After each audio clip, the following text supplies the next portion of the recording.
fortalecer nuestra conciencia individual, nuestra organización colectiva.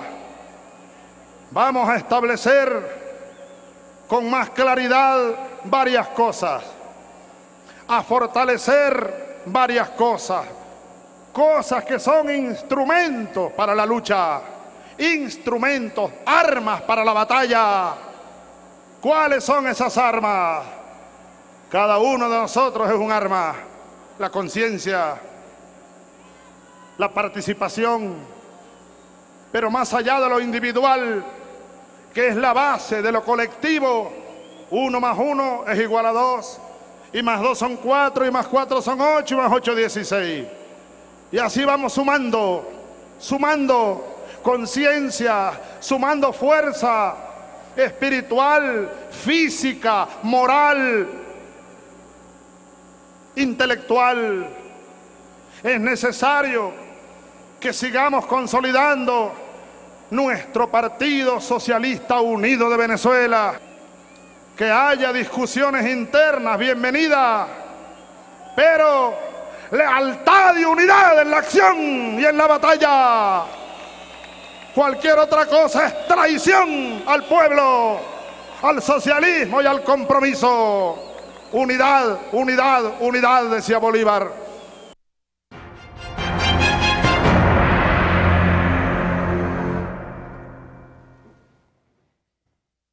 Muy buenas noches, muchísimas gracias por acompañarnos. 24 de enero del año 2010. Veíamos imágenes de una gran movilización popular del día de ayer por las calles de Caracas.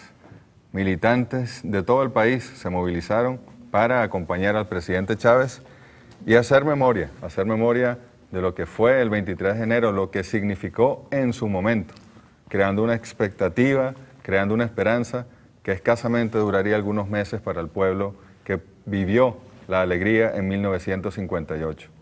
Y por supuesto retomando lo que es la actualidad a partir de lo que ha sido nuestra historia, y el 23 de enero es parte de nuestra historia. En los demás segmentos vamos a conversar a profundidad sobre lo que significó esa fecha, lo que fue esa lucha y el fraude que significó para el país, para el pueblo, para las bases de la Venezuela, aquel momento de esperanza que surgió aquel 23 de enero de 1958. Pero conversando un poco del llamado que hace el presidente Chávez, vamos a aprovechar que está Ricardo Menéndez en este segmento con nosotros y hablar pues, Ricardo, de la unidad, de la lealtad y de cualquier otra cosa que no vaya por el camino de la unidad, de la lealtad y del socialismo. Es otra traición para el pueblo, como fue lo que ocurrió después del 23 de enero de 1958. Sí, Jorge, hay probablemente dos temas centrales un tema tiene que ser con la reivindicación histórica que se plantea en este año de ofensiva, en este año que se marca en el contexto de la ofensiva, desde el punto de vista de la búsqueda de la independencia definitiva.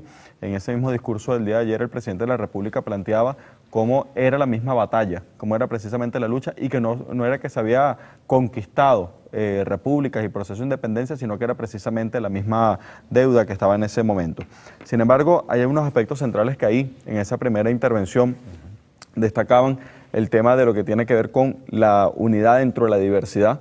Bienvenida a esa diversidad, pero el aspecto de la necesidad de la discusión. Y la discusión es una discusión que tiene que ir a los temas de fondo y sobrepasar los temas, si se quiere, mezquinos, muchas veces de grupos, que no tiene que ver propiamente con una concepción desde el punto de vista ideológico, es decir, lo que puede ser afectos del clientelismo, incluso lo que es la propia cultura que se pretende destruir, la propia cultura política que se pretende combatir, y que muchas veces subyace, no como una cosa etérea de un modelo político, sino que subyace dentro de nosotros mismos, en nuestras propias conciencias. Es por eso que esa primera batalla individual que llamaba el presidente es en nosotros, es la batalla por extirpar ese perfil de conductas que estarían ahí planteados.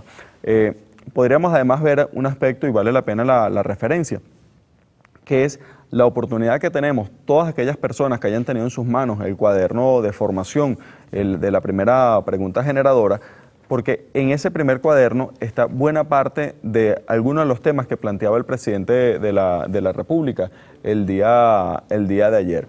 Fíjate, por ejemplo, algunos equipos estadales del sistema de formación socialista del Partido Socialista Unido de Venezuela están efectuando lo que es el cierre de esta primera pregunta generadora en términos de lo que es la sistematización de diversas patrullas y en algunos casos reuniones de parroquias, de municipios, etcétera. Y en esta semana y hacia final del mes ya se aspira que propiamente eso llegue a lo que es su conclusión. Ahora, si nosotros tomamos ese documento y ahí, por ejemplo, vemos lo que es el manifiesto de Cartagena, por ejemplo, podemos ver toda la profunda dimensión, por ejemplo, que tiene el señalamiento del presidente ayer cuando decía, y empieza lo que es la batalla de lo que es la campaña admirable. Ahí está propiamente las claves de lectura de lo que sería ese aspecto y bueno, evidentemente para que veamos la dimensión que tiene desde el punto de vista histórico, es fundamental que formulemos lo que es la lectura de cada uno de esos documentos y hagamos una cosa muy sencilla. De repente vamos viendo lo que escribió Bolívar y ese concepto que escribió Bolívar, que es hoy. O sea, cómo ese concepto que de repente planteó en términos de la unidad, que ese concepto es hoy. ¿Qué fue las tradiciones? ¿Cómo ese concepto de las tradiciones? ¿Qué es hoy? La impunidad. La impunidad. El tema de la defensa de la soberanía, que es otro de los temas que está ahí planteado. Pero hacer ese ejercicio, ¿qué es? Porque muchas veces vemos la historia como si fuese una cosa de un ejercicio académico que vamos a leer algo que ocurrió en un momento y ya. Y no, resulta que ahí, si hacemos el ejercicio, veremos que es la misma batalla la que se viene librando. Claro, porque además se trataba en aquel momento de enfrentarse al Imperio Español, de enfrentarse al mercantilismo, al capitalismo periférico que se estaba imponiendo en esta parte del mundo. Pero es que hoy en día sigue siendo esa batalla, solo que los protagonistas no están en Europa, sino que están difusos en las transnacionales del mundo y específicamente en Estados Unidos y en todo lo que significa ese país como centro del poder en este momento histórico.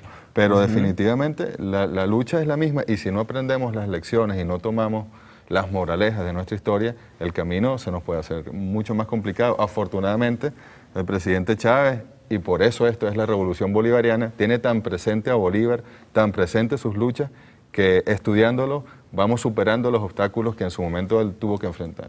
Eso es tan importante, el tema que estás haciendo referencia, que muchas veces nos llevaron a un fraccionamiento extremo en términos de la visión que se tiene sobre nuestros procesos. Entonces casi que la historia nos las dividen en lo que pasó en estos 10 años, lo que pasó posteriormente, cuando nos dicen que supuestamente cuando cambió un presidente, cambió un marco histórico. Y en términos reales, lo que se trata es que no ha cambiado el sistema. O sea, que no ha cambiado el modelo propiamente. O sea, lo que es propiamente la concepción colonial, lo que es propiamente la concepción que está planteada en otros materiales sobre la economía comercial expoliativa, que es decir, te expolian, te sacan las riquezas para después comerciar y sacar una plusvalía a partir de eso. Si nosotros viéramos eso, tendría otro rostro, otra mirada, lo que está pasando, por ejemplo, en Haití. Y podríamos ver de otra forma cómo unos países van a Haití con medicinas y con alimentos y otros van con armas y van con modelos de ocupación. Y es que sencillamente pareciera que siempre han estado ocupando desde el momento, por ejemplo, que dieron un golpe de Estado y sacaron al presidente y lo soltaron en la mitad de lo que sería África. Como países como Cuba y Venezuela ya estaban en Haití. Estaban en Haití, de hecho, el día del terremoto hubo venezolanos y cubanos que pudieron haber perdido la vida y los médicos cubanos en los barrios más pobres de Haití. Y no es que llegan en el momento de la tragedia y se instalan allí con militares o incluso con ayuda humanitaria por una coyuntura, sino que estructuralmente se había detectado la deuda histórica del mundo y sobre todo de nuestra América con Haití y estábamos modestamente tratando de saldarla con lo que nosotros tenemos en nuestras manos.